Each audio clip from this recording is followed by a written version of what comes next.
Welcome to Sacred Sublimity with the preview of the upcoming Sunday school lesson from Matthew 4th chapter, 18th through the 20th verse. Matthew 16th chapter, 16th through the 18th verse.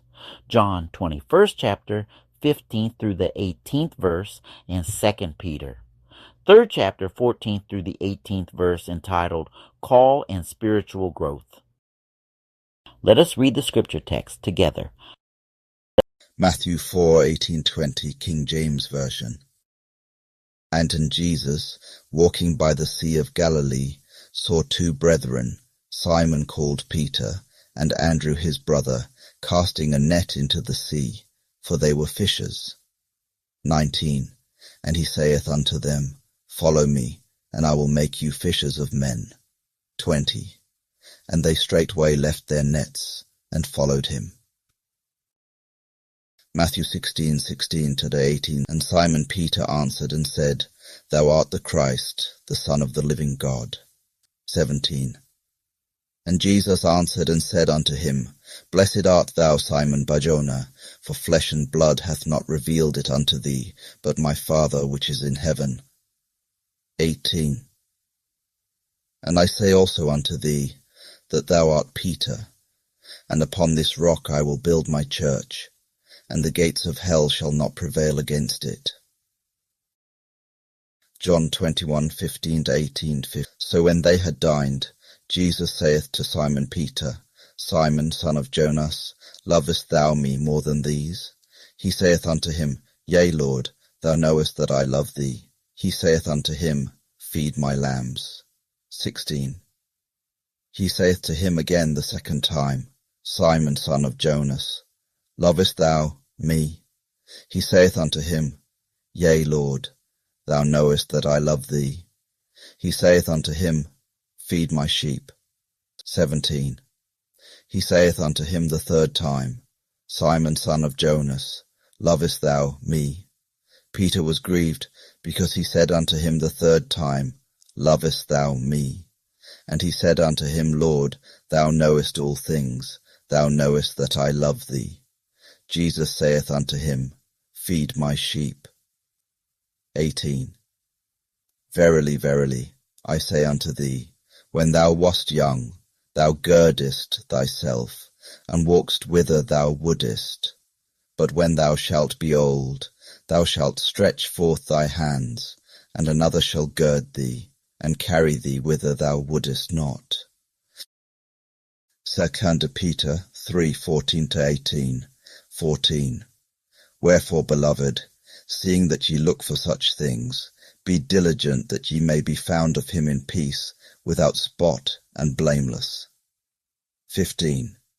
And account that the long-suffering of our Lord is salvation, even as our beloved brother Paul, also according to the wisdom given unto him, hath written unto you. 16. As also in all his epistles, speaking in them of these things, in which are some things hard to be understood, which they that are unlearned and unstable wrest, as they do also the other scriptures, unto their own destruction. 17. Ye therefore, beloved, seeing ye know these things before, beware lest ye also, being led away with the error of the wicked, fall from your own steadfastness. 18.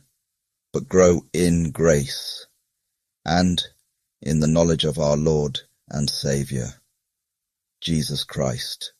To him be glory both now and forever. Amen.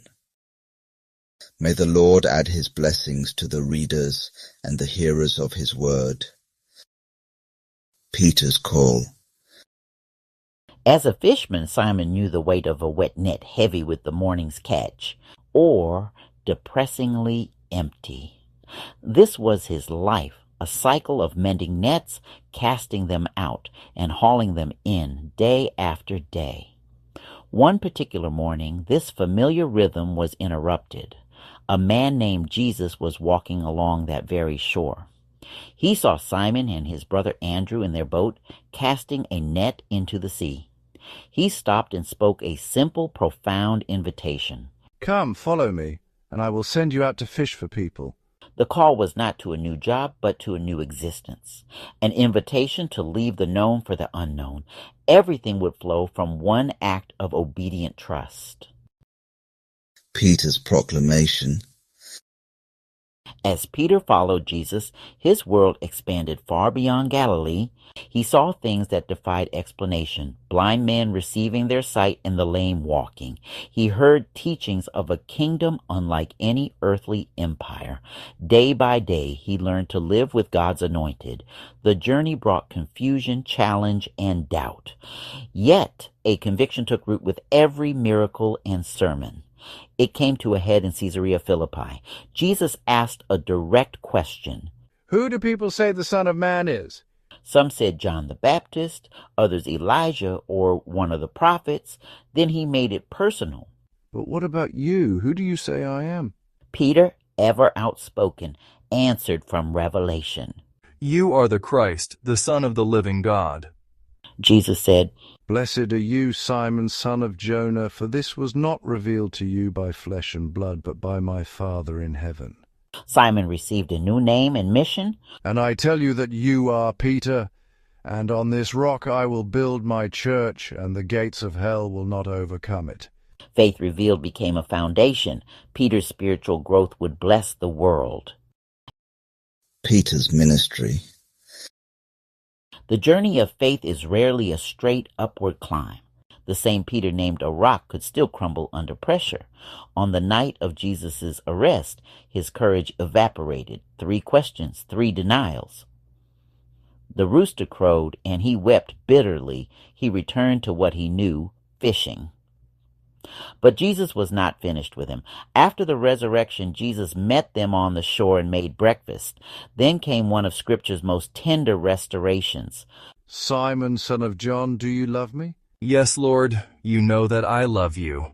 Feed my lambs. Simon, son of John, do you love me? Yes, Lord, you know that I love you. Take care of my sheep. Simon, son of John, do you love me? Yes, Lord, you know that I love you. Feed my sheep. Jesus did not just forgive, he restored the called and reestablished the calling. Peter's teaching. The restored Peter was different from the brash fisherman who dropped his nets. Highs of confession and lows of denial shaped a wise, compassionate leader. He became a pillar in the early church and lived his commission to feed the sheep. His growth shines in the letters he wrote. Peter writes his second letter with urgency and affection. He urges believers to remain steadfast. His message is continuous growth. Make every effort to supplement faith with goodness, knowledge, self-control, perseverance, godliness, mutual affection, and love.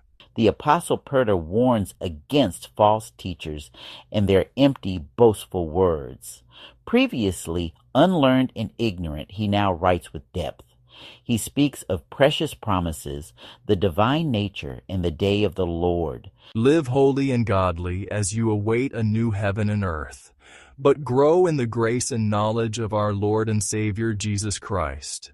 Growth is not a tidy ascent. It's a winding path of steps, stumbles, and detours, peaks and valleys. However, grace restores.